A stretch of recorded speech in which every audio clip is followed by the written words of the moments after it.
Damn! OK, takže vítajte pri epizóde 6 prípravy na maratón. Fakt som dúfal, že túto epizódu nebudem musieť robiť, ale už asi ako viete z názvu videa dole, tak postihlo ma to najhoršie, čo sa môže stať v príprave na maratón, a to je zranenie. Ale je to úplne bežné a deje sa to vlastne asi v každej príprave na hociaký šport. A som s tým úplne v pohode už, ale bolo to ťažké. Vlastne už keď som išiel v epizóde 5 do Los Angeles, tak už asi týždeň predtým som mal problémy s kolenom, ale aj tak som behal. Vlastne za 5 dní som zabehol asi 40 km v LA. Mal som oddychovať, len proste tam videli ste aj na videu proste Venice Beach a všetko to okolo, proste mall, tam sa proste nedalo ísť nebehať, to som proste musel ísť. Ale vlastne zranenie som už mal predtým. Asi týždeň predtým, ako som išiel do LA, som si dal vlastne, štvrtok som mal nohy vo fitku, čiže drepy, nejaký leg press, nejaké rumúnske mŕtve ťahy a vlastne tam sa možno načalo nejako to koleno. Potom na druhý deň, hneď piatok, som si dal taký poriadny, že tempo beh. Vlastne išiel som jeden z najrýchlejších behov za túto prípravu a to bolo nejakých 4,40 minúty na kilometr, 10 kilometrov a väčšinou to boli že kopce, takže som išiel hore dole a tam podľa mňa sa muselo niečo stať a musel som si nejako presliť to koleno. Takže ten beh bol ešte v pohode, to som dal tých 10 kilometrov za nejakých 46 minút, čiže celkom dobrý čas na kopce a to ešte išlo fajn. Potom hneď na druhý deň sobotu som si išiel dať šprinty na vlastne na trek, na školu a začal som šprintovať a tam sa niečo stalo, to bolo nejako koncom novembra, začiatkom decembra.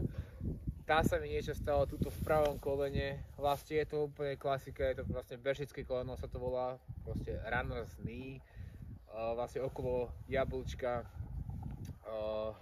tie šlachy a tie svaly tam sú proste opotrebované. Za celý november som, už si aj nepamätám, behal okolo 260-270 km za celý mesiac, takže bol to celkom skok od októbra, október bol okolo tej 220. Takže ja som to chcel takto navyšovať, proste október 220, november 260, 270 a december som plánoval okolo tej 300.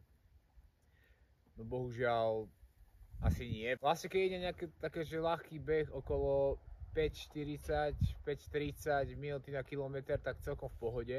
Ale ako náhle sa snažím zrýchliť a idem, dajme tomu 5 až 5,10, možno aj pod 5, tak to koleno proste ako dopadám s tým chodidlom na zem, tak to koleno fakt že bolí a je to dosť nepríjemné a dosť ma to sere, no ale je to súčasť. Môj plán bol zabehnúť ten maratón, teraz vám to asi aj môžem povedať, a to bolo 16. február v Austine, Texase, pretože bude tam behať aj Nick Bare, neviem či poznáte, je to taká celkom motivácia pre mňa, čo sa týka behania a životného štýlu, vlastne prípravy na rôzne akcie, polmaratón, maratón a tak. Bude tam aj ďalších veľa akože kvalitných bežcov, takže chcel som ísť tam a zabehnúť to s nimi. No bohužiaľ, ako náhle vlastne sa toto stalo, december a január mali byť najdôležitejšie mesiace mojej prípravy, čiže veľa kilometrov, veľa intenzity a fakt byť sústredený na to, ale proste ja som to skúsil veľakrát, ísť aj cez tú bolesť v tom kolene, ale nedáva to zmysel, pretože sa to iba oddiali a vlastne budúci rok, čiže 2025, je môj plán dať ten maratón a chcem to dať čo najlepšie. Ako poznám veľa ľudí, čo vlastne iba chodia si raz za čas zabehať, trošku väčšiu vzdialenosť a zabehnúť ten maratón a pohoda, ale ja už keď si dám nejakú takúto že výzvu, tak chcem do toho všetko, chcem dodržiavať presne, dajme tomu aj stravu, aj vzdialenosti, ktoré budem behať, aj tréningy, čo sa týka intenzity, šprintov, intervaly.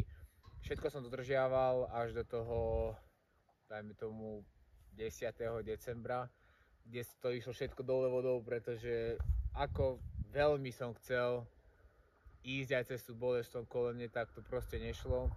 A presne takto, vlastne dneska je nedeľa, 29. decembra, čiže kúsok pred novým rokom. A v stredu som si išiel zabehať taký vianočný beh, 10 km a pri 6. kilometri proste dopadol som na to koleno zase, išiel som trochu aj ľahšie tempo a nevedel som, prvýkrát v živote sa mi stalo, že som nevedel dokončiť môj beh, môj tréning.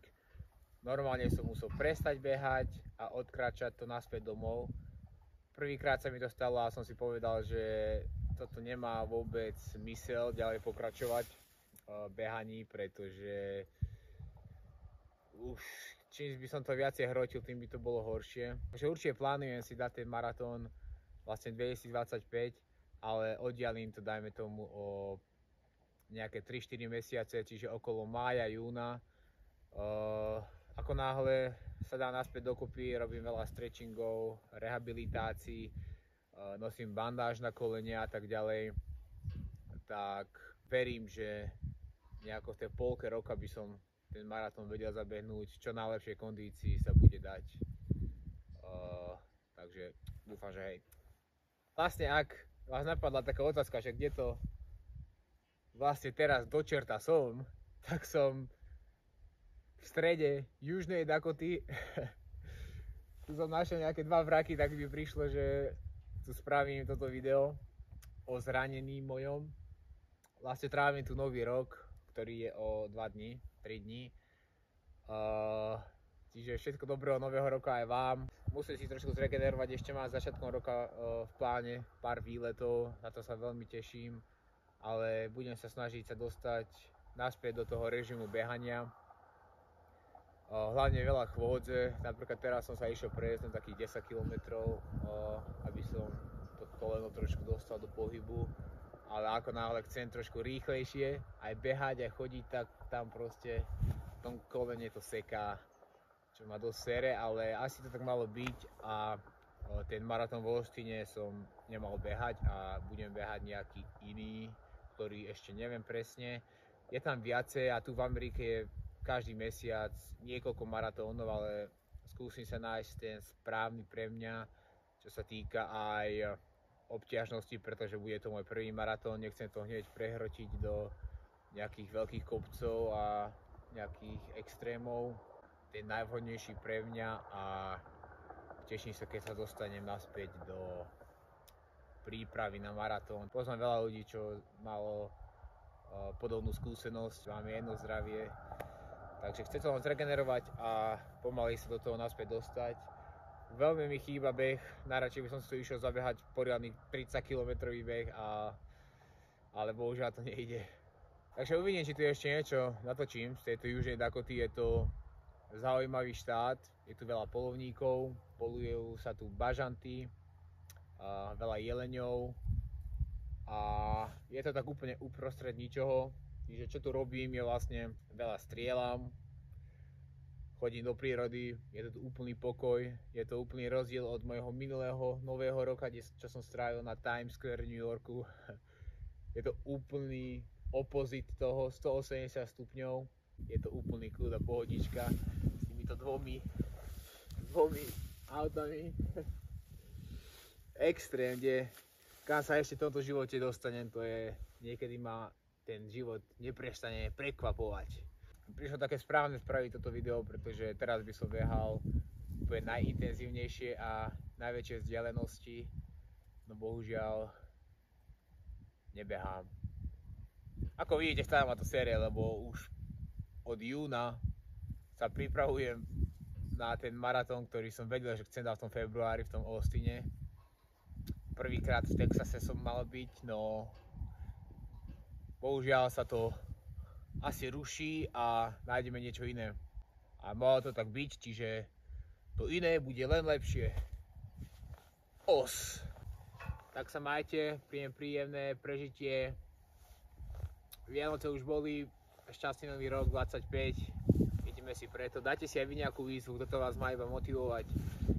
Kľudne si chodite zabehnúť 5 km beh, nech nejaký novoročný.